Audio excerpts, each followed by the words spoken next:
Hello guys, welcome back to another video. Now today's video is going to be different. We're doing FIFA. Now I've played FIFA as young as I can remember, probably started back in FIFA 09. Career mode is something I've always loved. I especially actually preferred it in FIFA 12 and 13 to Ultimate Team, but since then I would say Ultimate Team's taken my heart more. And yeah, now I thought, like some people of you in the comments liked, do FIFA career mode. So yeah, here we are. So now we're doing the name. Thought we'd go with Mr. Gozza, nice and formal, but obviously we've got the channel name in there as well. So now we're advancing. Now, the guy is looking a bit like a geese at the moment, loves a pint of Stella, but we're going to soon try and change that. I feel like with career modes, it's nice to sort of make your own personal manager, but I'd actually rather be Chris Wilder. I don't know, just something about it. It'd be more cool to be your actual manager rather than just your own person. But now here we are, we've changed it up. We're looking more like Diego Gozza now. The world ain't ready for a European 4-4-2 domination. And now we're moving to the club. It's a shame we don't have the third kit. It'd be nice to have that at disposal, especially since for some reason the first game was against Liverpool and we used that kit for that game and pink doesn't really work as well.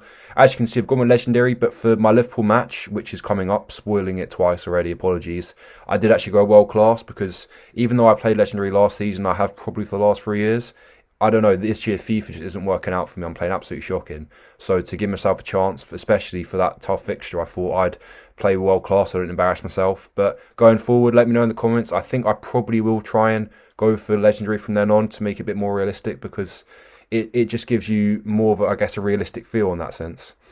So now first look at the squad. We know we're not blessed with pace on FIFA. Got about 70 from all of our players basically. I think the most we've got is 81, which is Bogle, which is why I went for him. You'll see later on in the episode the team went for Liverpool.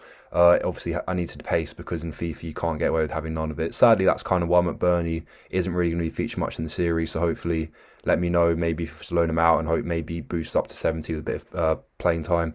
As you can see, I'm simming all these games. I'm not really too bothered about them, and I thought in terms of the episode, since so much of it for the first one at least is going to have to be about signings, there's no point wasting even more time when it comes to those sort of games. I mean, I know there's like 10 million at stake, but I just thought for the sake of wasting a few minutes, like just leave it. So as you can see, I've scouted Tanzebe. I think he's definitely a player which is ideal for us because I won't be able to afford him because we've only got about 20 million. See, my next target was Nainggolan, a box-to-box midfielder with an amazing long shot. It seemed ideal, but when you see how much he was with 20 million to spend, for me, it just wasn't going to work out, especially when he's 32 years old. Maybe I could have tried to sell my whole club if he was like 22-year-old one kid, but no, it just wasn't worth it for that. Back to Tanzebe. Strength doesn't really matter as much, in my opinion, when it comes to playing against computers as it does on Ultimate Team.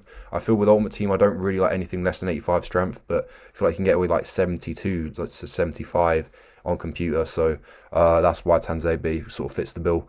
As you can see, I've gone with Stevens. This is actually a new feature I didn't know about. It's called development, and I think obviously in-game stats they're trying to focus more on career mode now as well. So as you can see, he's got a -4 playing at centre back. So I don't know how much difference it would make in game, but I thought better safe than sorry. So I've developed into a centre back. So hopefully that should come around soon. As you can see with the bar, it wasn't too far away, so it should be pretty quick. Now this is a tool in career mode I'm really excited for. I think it's going to be very useful as well because there's loads of players that I've played in the past where you can see them playing in other positions, but obviously they're not the natural position. As you can see, now we're going to the loan with Tanzebe, 1 year spell if we can, and they don't mind that. That's good. So we move on to the wages. Now I want to be paying just under half. I think it's only fair. Player which can be a great addition to the squad. Got good pace, good strength, and good defending as well, which is what you need from your centre back, especially in FIFA, of course. Now just getting towards the end of the negotiation, looks like, but we managed to get it and we get Tanzebe, our first signing. Now I've shortlisted a few other players, but I think, for example, Garcia, he's not going to be one looking at anymore because now I've got Tanzebe, I don't need another centre back. I also looked at getting people which in the future could be very high potential. So these lads you're seeing here are around 85 to 90 potential ratings, but most of them are around the 85 mark. So they're not going to be, you know, world-class players, but very decent nonetheless. So as you can see, I'm just fitting all the players into the team now. And yeah, I think midfield is definitely a role we need to look at. I'm going to try and get rid of Lundstrom as well because even though it's not even the fact that he's got 1 year left his contract, it's more the fact that he just hasn't got any pace for a box-to-box midfielder. So I've looked at Brown, who's cheaper, lower rated, but in terms of stats, look a lot better. So now we're going for one of the first youngsters that I was talking about. Now 67 rated at 16. It's a very nice conversion, and hopefully the more he plays, the higher it will go up. And we managed to sign him. We're moving on to the next one now. This is another playmaker. Looks very decent. 68 rated for 17-year-old. Can't argue with that. And yep, we managed to get him for 3 million. Perfect. We'll take that any day of the week. low wages as well, so that's pretty perfect. Moving on to the next guy as well. This guy's a CDM, but on the app I was looking at online, he's actually meant to be a centre-back, so it's quite ideal actually. He'll be able to play both in the midfield and the defence. I plan on playing in the defence in the future, but as you can see from his rating, he's still a little while away from being the first team, but getting there in decent stats to start with. Now going on to Brewster, you can see that what I'm doing here is increasing his development. It's a new thing they've introduced. A bit like the thing with Stevens with the position change, this is sort of stat changing, so they can obviously change every single one of your stats if you want them to, but if you want to increase some stats by a lot more, then you can have to sacrifice some other stats. So I did that with Brewster. I thought he needs more pace, so we'll sacrifice, less strength, less dribbling, things like that. Now, as you can see, we're looking at Alan Brown, just been scouted, so he's got 73 rating, which is pretty decent, It's not a Premier League rating, but in terms of this game, it doesn't really matter. It's more about the stats. As you can see, I was looking to switch him with Lundstrom, but you see Lundstrom's worth a lot more than him, so it's not really worth it. They really thought they could take the playmaker I've just signed in a swap deal. No way we're going to be doing that. That guy's here to stay. I was looking to get around 4 million for him, but as you can see in the negotiations, will come out now. Yeah, they wanted a bit more, but no, I was persistent, and I wanted to try and get around the 4 million mark, and finally we came to agreement of 4 million. Now, they want the selling clause as well, but I plan on keeping him, so it shouldn't matter too much. Now to negotiations, 20 grand a week. How happy is that? Simple. Now, obviously, I've got him. We want to get rid of Lundstrom because there's no point keeping two players. I'm trying to get somewhere between 7 to 10 million for him. I'd be very happy if I got anywhere near that. So, yeah, that would be good looking for the series. And you can see my team now, sort of the signings I've made is starting to look a bit more like my team now. As you can see, McGoldrick, I want to get another striker as well, so I'm willing to let McGoldrick go. I think it's also a player in real life, which is great, but in FIFA, his stats don't really translate in the same way, so it was ideal to kind of try and think about getting rid of him. And anywhere, once again, between maybe 4 million would do. And also basically it would mean we break even for that Brown transfer, which would be good. Now, they were happy with 4 million. I also got some other offers from McGoldrick, which I don't know if will come up on the screen at some point. They're from Ajax, and I think it was one Spanish team, but I asked for 4 million like I did with Brighton. They accepted it, but negotiations fell through. So, yeah, that's the ones I didn't show you. And I'm surprised McGoldrick turned down Ajax. There you go there, just coming up the screen now. It seems a pretty much of a no-brainer, Champions League football for him. And now we're going to the Liverpool game. Obviously a massive game. Not the one you want to start with. You want to start with probably a more easier team. You want to start the season right, but you don't choose fixtures, they choose you. So we're just doing a little train drill here. And doesn't that Premier League music sound great? I miss it, to be honest. I love going into hearing that music during the games. It's just a bit of a weird song, but it's nice to hear, like it's, I don't know, it just makes you realise you're in the Premier League, basically. So, first game gets underway. I go defensive. I feel that that's the right move to go with. Obviously, Liverpool, the champions of England, you don't really want to be taking them for mugs and getting absolutely battered. So, yeah, we start the game solidly. Or do we? I mean, we're looking pretty shaky at the moment. And Firmino managed to tackle him. But for some reason they intercept. Poor pass from me. Straight to Wijnaldum. Their first shot of the game, 6 minutes in and already 1 down. It's not looking promising, is it? It's looking pretty bad. Started the game worse than we did in real life last week. But we get the game underway again. Now, we're trying to do these 1-2s. That's the way I like playing my FIFA. I love a bit of sweat to my game. I like doing, the pacey runs either down the wing or down the middle of the park. Now look at Ramsdale here. This is absolutely brilliant. Dummies it, puts Mane off and gets a goal kick. Even the Anfield crowd are clapping at that. They know how superb he is. Absolute wonderful stuff there. Icon card coming soon. Look at this, by the way. I mean, I know Pep, but I feel like my style's already starting to translate on the pitch, Lovely one and twos, one come and goes. Now this was a little disappointing, but it was sign things to come. It shows that wing backs are pretty useful in this game because there's a lot of running, but these wing backs for me seem to be doing both defending and attacking. That was very poor from Brewster. Hopefully sign things to come. It's a poor finish. I think it's that sort of balance problem, isn't it? Some players when they have poor balance, their shots just go wide instead of on the target. They seem to be very sort of agile, these Liverpool players. That's what I found throughout the game, that they turn very nice and quick. I think this is part of my game I need to improve on. I love to pass it around dangerous areas, and as you can see there, and also the goal where I conceded against Wijnaldum, it was very poor passing play which conceded the goal. So that's something I've got to work on. But it does lead to good moments like this, nice little 1-2 come and goes. And Bogle was a very good player for me in this game. Ran up and down that side. I think Lowe was similar, but because most of my play focused around the right side of the pitch, it meant that I saw more of Bogle than I did of Lowe. But both very good players and both very promising. I mean, I think with fullbacks, especially like I said, when they're wingers as well, you expect to have more like 90 pace to be able to get through the match. But I didn't need that. They played very well. And I mentioned not in time, but Brewster, poor finish from me. I should have squared it, but I didn't. And we're lucky with that Mane chance as well. Now, sort of, these areas are really annoying because you try and get away, you try and get a clean break, but they'd always just block you off. So it was really frustrating. You couldn't get a shot away. Bogle once again on the ball. Nice and agile as well, so he can turn quick.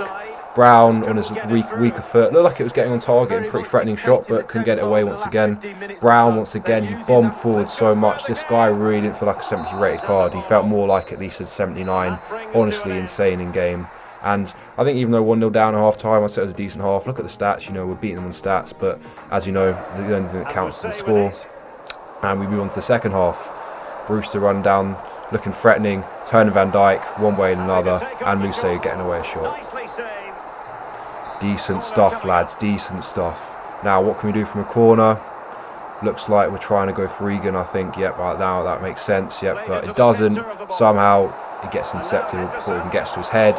And we got let off there by Firmino once again, trying to go for goal. Now they're bringing off the playmaker. Can this give us some more of an outlet? And it looks like it will. I thought this was offside when I first got it played through, but it wasn't. And am I going to go for goal? No, of course I'm not. I'm going to sweat it. Brewster with his debut day goal against his former club, and we get it to 1-1. Come on, lads, up the blades. Perfect. You can see how hyped I am for real games. I'm that hyped for a FIFA game. Oh, I'm just a pretty sad guy. Either way, it's 1-1, and we're back in the game. Come on, lads. Yes, Alisson, you never stood a chance. Van Dijk, had your head in shame. That was poor from you. Should have marked your man. Move on. Now, Klopp, he's absolutely furious as well. I'm sure at the end of the game, they'll be absolutely taken for mugs. Now, are we going to hang on? Are we going to hang to this 1-1 lead? We look very solid. Oh, no, we don't. And for some reason, Egan, what a masterclass you were defending there, son. Yep, absolutely perfect picking up Firmino there. And we're already 2-1 down again. Look like a right mug, don't I, after getting hyped now. But is there more to come from us? Liverpool, very good team. Can we do anything? Brown on the ball. Like I said, this guy's absolutely immense. And gets another... And Brewster gets another goal as well. Look at that from Brewster. 2 goals in his debut. What a season this guy could be having. Maybe if he put on Legendary, he could lose all his touch. But for now, I'm world class. Having an absolute scream of a season. Come on, lad. Doing the worm. Love to see it. And Brown, what a signing he is as well. Tom masterclass, or Gosler masterclass, should I say. Absolutely immense so far. Come on, lads.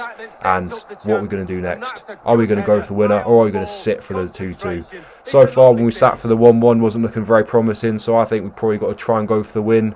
We'll see. Alisson, what a save, lad. I mean, it was right at you, and you'd even move your arms. I mean, come on, lad. You're 90 rate keeper or whatever, and you can't do that. Look at Gosler Simeone for the win. Masterclass right there. Are we going to hang on like Simeone, or are we going to go for a winner? Now, I thought we'd give this guy a debut. 16 years old, on he comes. The playmaker, what we need, create a bit more chances. Fleck got a decent game, lad, but we're going to need to step up to the next level in terms of creativity. Look at the size of him. He's only 16, he's that big already. Now, he's on the ball already. Very nice turn, very nice. Gets the pass away, and Norwood on the ball. Back to him. Now he's on the ball again. So far, looks pretty stiff, but I'm sure as time comes on and more potential, he'll be better. Now Brewster releases to Brown, and Brown shoots, and Brown scores! What a debut he's had, 2 assists and 1 goal. 73 rated, doesn't stand a chance against Liverpool, but no, he destroys them in this game. This is his game for the taking. Come on, lad. Hopefully more to come from this guy. Absolutely incredible. Now, can we hold on to this finally? We've come this far. What a performance to Anfield, but we can't manage to get the ball away, and Firmino scores. Absolutely shocking. To concede twice after scoring twice is absolutely shameful, and I'm absolutely disappointed in myself and my team, and the press and the change room be hearing right about this at the end. Mousse, can he do a 1-2 with Brewster? No, he can't. Van Dijk steps in, but we get a free kick. Can we get anything from the free kick late on into the game? Now, we don't have many good free kick takers. Norman was the best one. Oh, but it just goes wide. Close, but not close enough. It was a promising looking technique, but it just went too far wide of the post. And will that be the last chance of the game? Now, we're through on goal. Can we get anything here? No, it's offside. Now, 95th minute. That looks like it's probably going to be it, doesn't it? And it is. 3-3 draw. I would definitely take that. First game of the season. Perfect. Like I said, I think I did feel kind of comfortable in the game. I think I was not really concentrating as much as I could be. So maybe if I do that, maybe Legendary is more ideal. Because I think a 3-3 draw against Liverpool is kind of unrealistic considering the season we're having. And maybe when you compare the two teams on paper as well. So maybe, yeah, Legendary should be the thing going forward. I hope you enjoyed this first episode. I've got another one on World Class actually because I filmed 2 in a row. So the Spurs one, which is coming up next, will also be on World Class. But then after that, I think I'm probably going to try and go on to Legendary, which will be against Crystal Palace. It'll be a decent opponent to try and start it with. I hope you enjoyed this video, guys. Please let me know what you think of it. Did you like the sort of post-reaction commentary, or would you like a live commentary instead? I don't actually know how to do it, but I'm sure I can find a way of doing it. And until next time, guys, take it easy. I hope you enjoyed.